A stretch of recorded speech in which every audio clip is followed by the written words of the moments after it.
So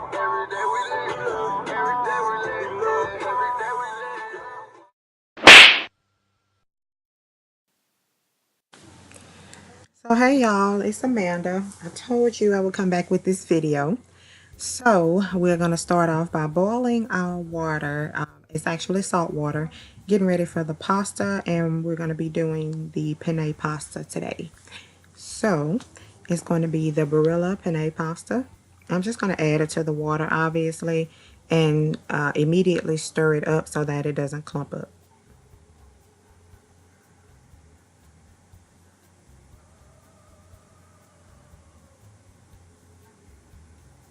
So next I'm going to go in and do the shrimp. Obviously I'm going to peel them, and then I'm going to save the shells for later to put in the freezer so I can boil them whenever I need some shrimp stock. Okay, so now I'm going to go in and just season my shrimp, and I'm going to use some seasoned salt first. And I like to use a variety of seasonings, so you guys will see that in this video. But you can choose to purchase your seasonings wherever you want. I just like to try them out to see which one is better. Then we have garlic powder. And I normally use, I normally get my seasonings from Kroger, but hubby will pick some up from other places. So it really doesn't matter, just as long as you like the flavor. Now next is going to be something I cannot substitute, and this is Cavender's all-purpose Greek seasoning. This goes great with everything, everything. I don't care what it is, and I love it. I cannot cook without this. If I am cooking without it, I'm doing nothing. We first tried it at an oyster festival. Okay, and this is going to be the black peppercorns in a grinder. This is supposed to be a really spicy meal, but I realized my daughter, my baby girl Mia, would be eating it, so I'm trying to cut back on spice. Alright, so there's the Italian seasonings that I'll be adding.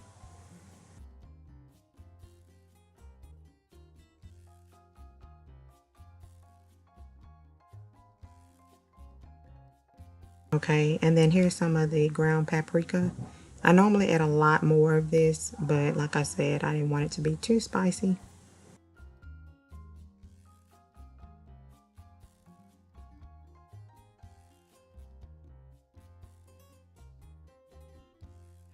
I melted the butter, and I'm going to add in some minced garlic. We always buy it by the big jars because we use so much of it. And I just use a stick of butter.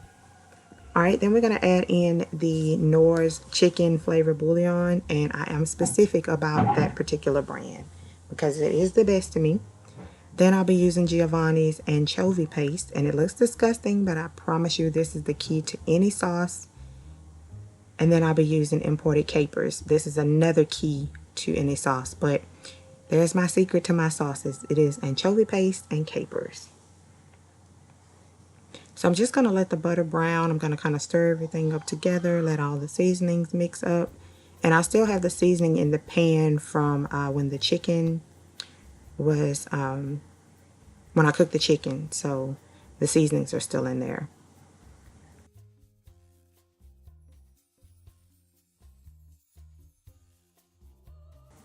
Okay, so now I'm just adding some more of the Cavender's seasoning, and then I'll add just a little more of the ingredients that I already used.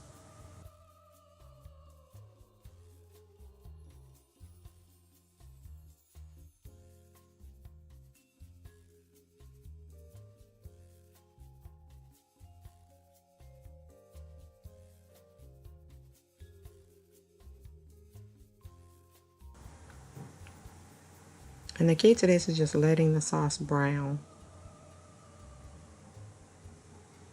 Okay, now heavy whipping cream is a must for all Alfredo sauces, okay, because it's thicker.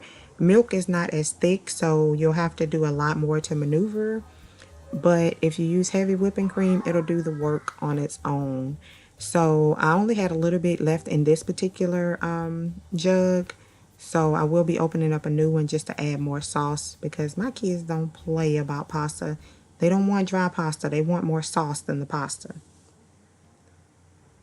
And I have heavy whipping cream on hand at all times because I actually use it in my drinks.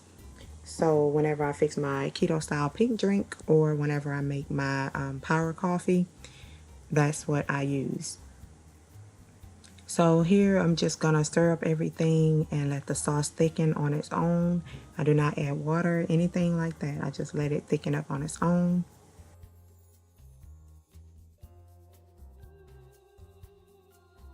Now I'm gonna add in some baby dill. And you guys, I'm telling you, this dill will kick it up a notch. I promise you it will. I'm just going to take a few of the few sprigs off of it just to kind of sprinkle them around the sauce. And I'm sorry, I'm not a precise cooker. Unless I'm baking, I don't really do measurements because I like to taste, season to taste. So then I'll add in the spinach after the sauce has started back boiling. Now I can go ahead and add that in.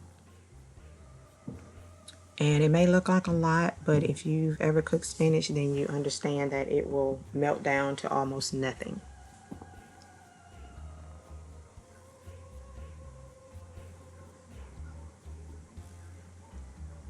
As you can see, it's already melting down, so I'll probably add a little bit more in there later on.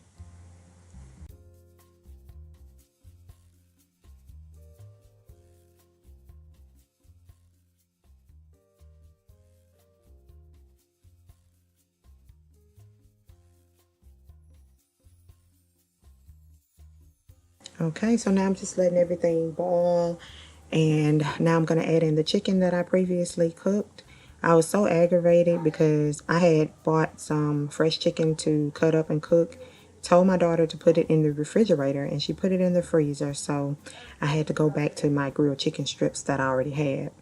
But I seasoned those and cooked them up. And I like to add everything to the sauce in increments. The shrimp would have to go last because it cooks so fast. Shrimp cooks really fast, so I don't want them to be tough or rubbery, so I like to add those the last minute.